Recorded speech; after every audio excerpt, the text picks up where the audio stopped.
So guys, আপনি কি জানেন বিপিএল ইতিহাসে সবচেয়ে বেশি 50 কোন প্লেয়ার করেছে? তো গাইস, আজকের ভিডিওতে এটাই দেখাবো বিপিএল ইতিহাসে 10 জন 50 করা প্লেয়ার কে। তো আর দেরি কিসের, ভিডিওতে লাইক শেয়ার করে বসে পড়ুন। বিপিএল ইতিহাসে সবচেয়ে বেশি 50 করার এই তালিকার 10 নম্বর রয়েছেন মোহাম্মদ মিথুন। তিনি বিপিএল ইতিহাসে এখন পর্যন্ত মোট ম্যাচ খেলেছেন 113টি এবং ব্যাটিং করেছেন 160টি ইনিংস এবং তার 50 সংখ্যা হলো 10টি। মোহাম্মদ মিথুন একজন ভালো মানের ব্যাটসম্যান। তিনি বেশিরভাগ সময় মিডল অর্ডারে ব্যাটিং করে থাকেন। বিপিএল ইতিহাসে সবচেয়ে বেশি 50 করার এই তালিকার 9 নম্বর রয়েছেন রাইলি রুশো। তিনি এখন পর্যন্ত বিপিএল ইতিহাসে মোট ম্যাচ খেলেছেন 36টি এবং ব্যাটিং করেছেন 35টি ইনিংস এবং তার বিপরীতে তিনি 50 করেছেন 10টি।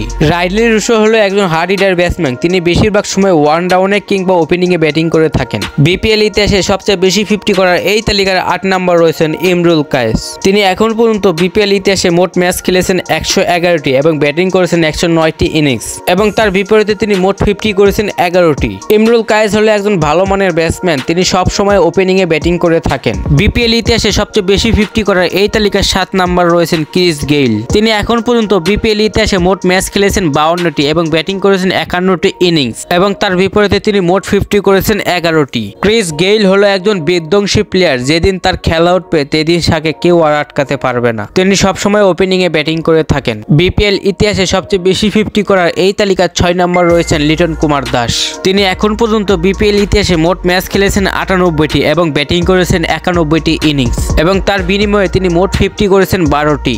লিটন কুমার দাস একজন ওপেনিং ব্যাটসম্যান। তিনি সবসময় ওপেনিং এ ব্যাটিং করে থাকেন। বিপিএল ইতিহাসে সবচেয়ে বেশি 50 করার এই তালিকার 5 নম্বর রয়েছেন মাহমুদুল্লাহ রিয়াদ। তিনি এখন পর্যন্ত বিপিএল ইতিহাসে মোট ম্যাচ খেলেছেন 121টি এবং ব্যাটিং করেছেন 108টি ইনিংস এবং তার বিনিময়ে তিনি 50 করেছেন মোট 13টি।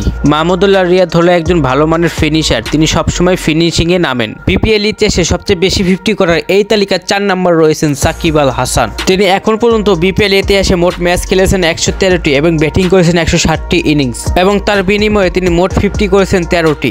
সাকিব আল হাসান হলো একজন ভালো মানের অলরাউন্ডার। তিনি ভালো বোলিং এর পাশাপাশি ভালো ব্যাটিংও করে থাকেন আর তিনি বেশিরভাগ সময় মিডল অর্ডারে ব্যাটিং করে থাকেন। বিপিএল ইতিহাসে সবচেয়ে বেশি 50 করার এই তালিকার 3 নম্বর রয়েছেন এনামুল হক বিজয়। তিনি এখন পর্যন্ত বিপিএল ইতিহাসে মোট ম্যাচ খেলেছেন 122টি এবং ব্যাটিং করেছেন 160টি ইনিংস এবং তার বিপরীতে তিনি মোট 50 করেছেন 14টি। এনামুল হক বিজয় হলো একজন ভালো মানের ব্যাটসম্যান। তিনি বেশিরভাগ সময় ওপেনিং এ ব্যাটিং করে থাকেন। বিপিএল ইতিহাসে সবচেয়ে বেশি 50 করার এই তালিকার 2 নম্বর রয়েছেন মুশফিকুর রহিম। তিনি এখন পর্যন্ত বিপিএল ইতিহাসে মোট ম্যাচ খেলেছেন 128টি এবং ব্যাটিং করেছেন 120টি ইনিংস এবং তার বিপরীতে তিনি মোট 50 করেছেন 21টি। মুশফিকুর রহিম হলো একজন বিশ্বমানের ব্যাটসম্যান। তিনি বেশিরভাগ সময় মিডল অর্ডারে ব্যাটিং করে থাকেন। বিপিএল ইতিহাসে সবচেয়ে বেশি 50 করার এই তালিকার 1 নম্বর রয়েছেন তামিম ইকবাল খান। তিনি এখন পর্যন্ত বিপিএল ইতিহাসে মোট ম্যাচ খেলেছেন 106টি এবং ব্যাটিং করেছেন 103টি ইনিংস এবং তার বিনিময়ে তিনি 30টি 50 করেছেন। তামিম ইকবাল খান হলো একজন বিশ্বমানের ওপেনিং ব্যাটসম্যান। তিনি বেশিরভাগ সময় ওপেনিং এ ব্যাটিং করে থাকেন। সো গাইস, আজকের ভিডিওটা কেমন লাগলো আপনাদের কাছে কমেন্ট বক্সে কমেন্ট করে জানাই দেন। ভিডিওটা ভালো লাগলে লাইক দিবেন, চ্যানেল নতুন হয়ে থাকলে সাবস্ক্রাইব করবেন। সো গাইস, আজকের ভিডিওটা এই পর্যন্ত। নেক্সট দেখা হচ্ছে যে কোনো অন্য কোনো ভিডিওতে। তো তার সাথে আমাদের সাথেই থাকুন। Good night.